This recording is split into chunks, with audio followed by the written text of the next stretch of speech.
19वीं सदी। सोचे जरा, एक आइडिया ने पूरे यूरोप में जैसे आग लगा दी। एक ऐसा आइडिया जो बड़े बड़े साम्राज्यों को गिराने वाला था, नए देश बनाने वाला था और दुनिया का नक्शा हमेशा के लिए बदलने वाला था। वो आइडिया था राष्ट्रवाद। तो चलिए इस ताकतवर सोच की कहानी को परत दर परत समझते हैं। इस सफर में हम यही देखेंगे कि कैसे एक कलाकार का देखा हुआ खूबसूरत सपना एक ताकतवर और कभी-कभी खतरनाक हकीकत में बदल गया।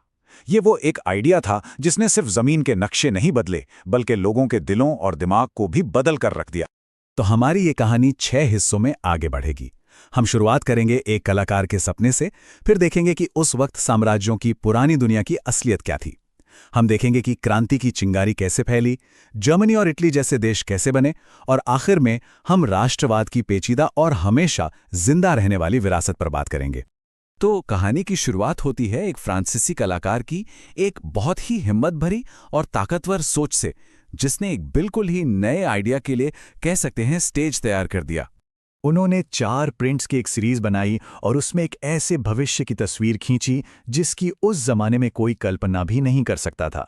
एक ऐसी दुनिया जहां सारे देश, चाहे छोटे हों या बड़े, अमन और भाईचारे के साथ मिलकर रह रहे थे। अब सोरियो की ये जो पेंटिंग थी ना, वो प्रतीकों यानी सिंबल से भरी हुई थी। हर सिंबल अपने आप में कहानी कह रहा था। स्टैच्यू ऑफ लिबर्टी आज़ादी की मशाल थी, तो जमीन पर पड़े टूटे हुए मुकुट ये ऐलान कर रहे थे कि अब राजशाही खत्म हो चुकी है।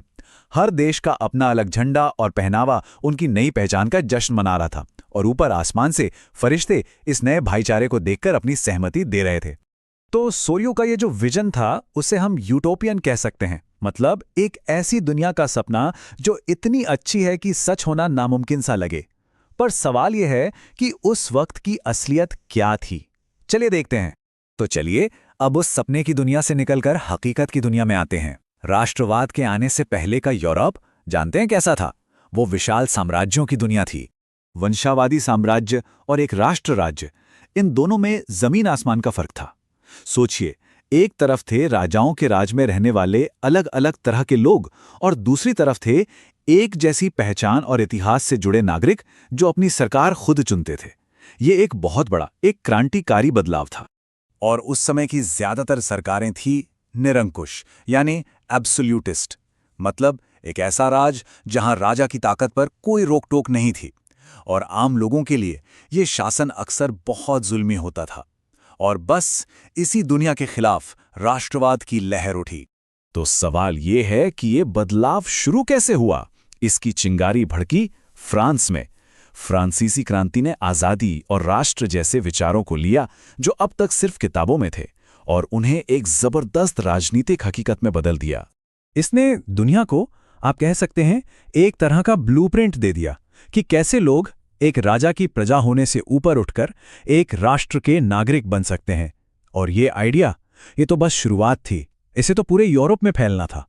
फ्रांस से जो चिंगारी उठी थी ना, वो देखते ही देखते एक आग बन गई, और ये आग जंगल की आग की तरह पूरे यूरोप में फैल गई, जिससे एक के बाद एक विद्रोह होने लगे। पहले 1789 में फ्रांसीसी क्रांति हुई, जिसने इस आइडिया को जन्म दिया। फिर 1830 में पूरे यूरोप में विद्रोह की एक लहर आई, और उसके बाद 1848 में तो मानो क्रांतियों की बाढ़ ही आ गई।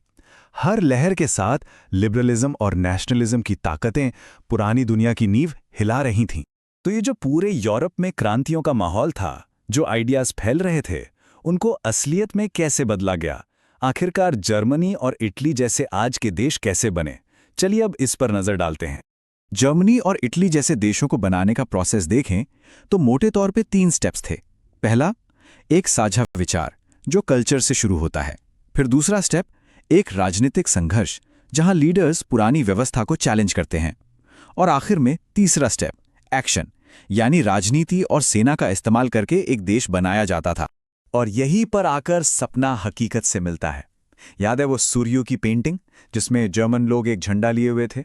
वही झंडा आगे चलकर एक यूनिफाइड जर्मनी का सिंबल बना। सोचिए, एक आर्टिस्ट का सपना एक पूरे देश की तकदीर बन गया। लेकिन कहानी यहीं खत्म नहीं होती। कहानी का अंत हमेशा खुशनुमा नहीं होता। राष्ट्रवाद का एक दूसरा चेहरा भी था, एक ज्यादा पेचीदा और शायद स्याह चेहरा, जिसके नतीजे बहुत अलग निकले। धीरे धीरे हुआ ये कि अपने देश को प्यार करने का जज्बा दूसरों पर हावी होने की खतरनाक सोच में बदलने लगा। जो ताकत पहले लोगों को जोड़ रही थी, अब वही ताकत आक्रामक बन रही थी, दूसरे देशों पर कब्जा करना चाहती थी। मतलब राष्ट्रवाद का पूरा कैरेक्टर ही बदल गया। जहां 19वीं सदी की शुरुआत में ये लिबरल और डेमोक्रेटिक उम्मीदों से जुड़ा था, वहीं सदी के खत्म होते होते ये साम्राज्यवाद और जंग का एक ताकतवर हथियार बन चुका था। तो आखिर में हमारे सामने राष्ट्रवाद की ये पेचीदा विरासत है, एक ऐसी ताकत जिसने आज़ादी भी दी और साम्राज्य भी बनाए, लोगों को जोड़ा भी और दुनिया को बांटा भी। और ये हमें एक बहुत ज़रूरी सवाल के साथ छोड़ जाती है, जो आज भी उतना ही मायने रखता है कि आखिर वो कौन सी लकीर है जिसे पार करते ही अपने देश के लिए गर्व, दूसरों के लिए खतरा बन जाता है।